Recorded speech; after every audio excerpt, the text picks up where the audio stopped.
Good evening. We begin tonight with a rare look inside Anonymous. They're this shadowy and motley group of hackers and activists who answer to no one, drawn together by love of internet mischief. Well, now they're evolving into this movement of social change, a real driving force behind the Wall Street occupiers.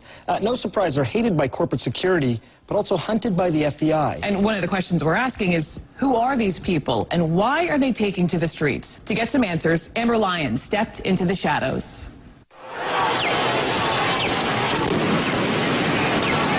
Back up. It's a dark and disturbing vision. A world where riot police attack with impunity. What happened?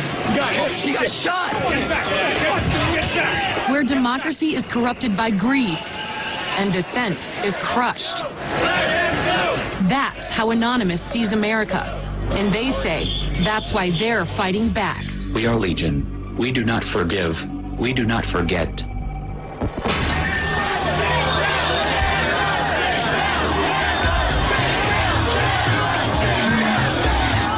It's a movement that defies description.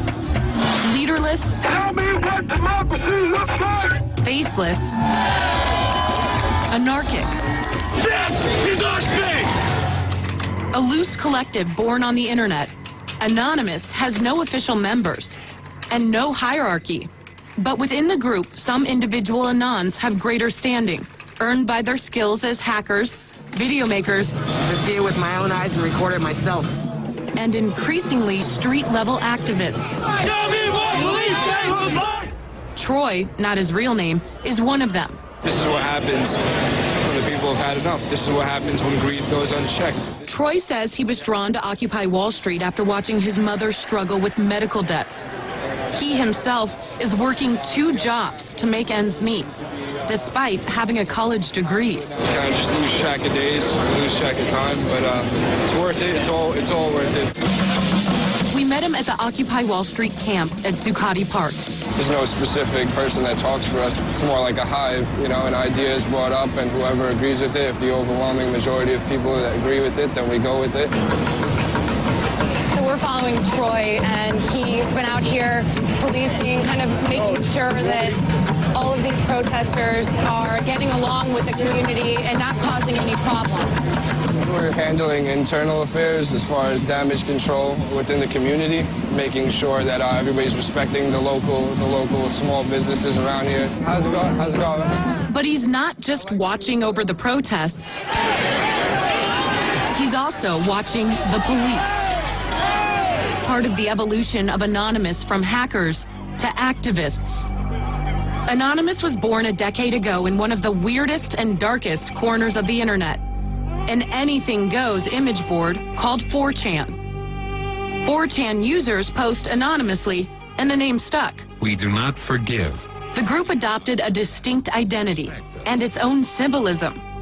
A mask taken from the movie V for Vendetta, a retelling of the story of the English rebel Guy Fawkes and his plot to blow up the House of Lords in 1605. Instead of gunpowder, Anonymous uses the internet. Anonymous attacks its targets by flooding and crashing corporate and government websites, or digging up and publicizing highly embarrassing information. It's called trolling. They troll targets out of genuine outrage, but also just for fun. LULZ, it's a kind of pluralization and bastardization of laugh out loud.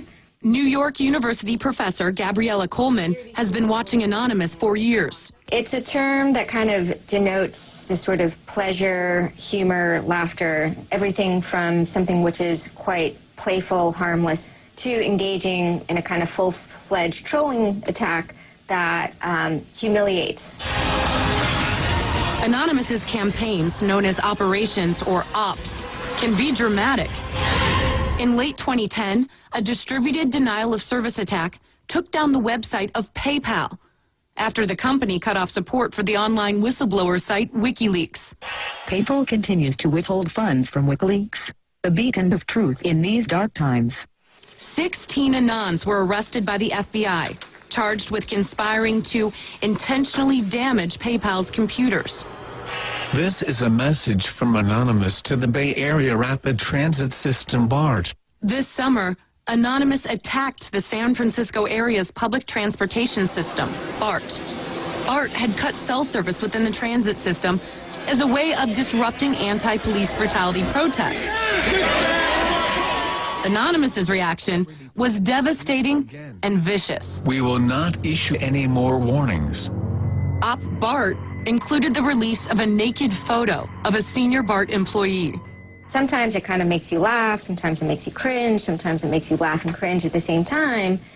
All of a sudden, you're like, oh my gosh, there's this, dagger that's being thrown. A naked photo. Yeah, a naked photo. Do you feel like there is a fear out there of what they could possibly find or leak about a certain individual? Absolutely. I mean, that's what makes them who they are, is that they are kind of bad boys and rude boys to some degree. There is a dual sort of fascination and horror that goes on at the same time. Be aware, be vigilant. Anonymous was evolving, using its power to shock and disrupt to effect social change. During the Arab Spring, the collective emerged as a full-fledged activist group, taking up the cause of Tunisians fighting against a repressive regime, literally saving lives. The Tunisian government has made itself an enemy of Anonymous. They did everything from take down government websites. They wrote scripts to stop the phishing of passwords.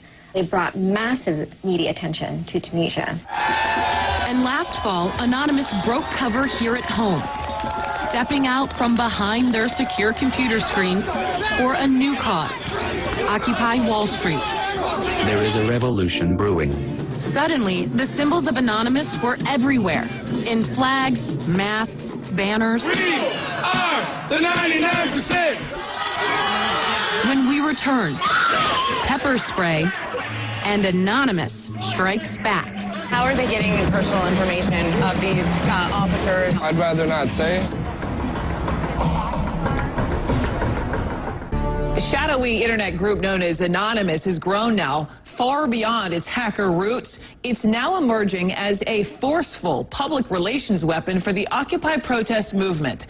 Amber Lyon takes you inside Anonymous. We are Anonymous. Anonymous likens itself to the Air Force of the Occupy movement. Everyone, everywhere will be occupying their towns, their capitals, and other public spaces. Anonymous has an array of people on the streets. We're talking medics in San Francisco, tech support in Washington, D.C. And here in New York, guys like Troy. Troy, not his real name, is part of an army of citizen journalists documenting the movement and the police by broadcasting live video over streaming sites. When they see evidence of what they believe is police misbehavior, Anonymous strikes back, releasing personal information about specific officers. And hopefully he'll think twice before he pulls out his baton against somebody who's holding a sign saying we just want peace. And how are they getting cell phone numbers and personal information of these officers or bankers? I'd rather not say. In September, an NYPD officer named Anthony Bologna was filmed pepper spraying 2 protesters. Anonymous took direct action. We will unleash hell on your phones, your servers, and anything else we can find. One of the most active subgroups within Anonymous is called the Cabin Crew. Their specialty is doxing. It's shorthand for combing the internet for all the information you can find about a target and then releasing it publicly. Cabin crew have noticed the injustices being committed by the New York police. Cabin Crew compiled Bologna's name, his home address, past legal actions, even the names of his family members, and put it all online. After a police investigation and public pressure, Bologna was placed on leave and reassigned to Staten Island. What do you think that did to the NYPD when they saw this officer's information get posted online? I think that they would see it as a form of vigilantism. They're pushing the boundaries of the law But I think some of their actions also reveal the ways in which either private security companies or police are also acting outside of the boundaries of the law. Anonymous's biggest coup in the propaganda wars was this. An Anon group by the name Operation Leaks posts the clip on YouTube. The next day, the clip tops 100,000 views. 3 days later, 1.5 million. The casually spraying cop had it all. It was outrageous, ridiculous, lulzy, and effective. Police in riot gear sprayed students, pepper spraying student protesters. The incident was picked up by the mainstream media and replayed over and over again. Nice shopping. Anonymous wants to frame the narrative of the Occupy movement as a contest between peaceful protesters and a militarized police state. Oh my gosh. Reality, though, isn't quite so clear-cut. At Occupy Oakland, some protesters attacked the police with rocks and bottles.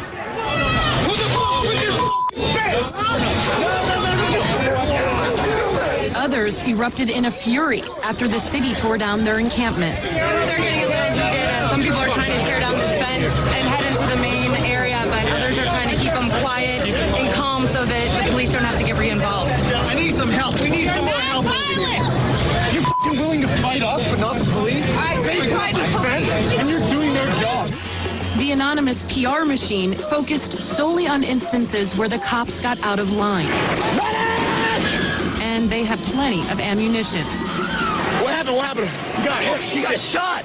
During one night of chaos, police apparently fired a projectile directly at a former Marine named Scott Olson, who was peacefully protesting against the crackdown.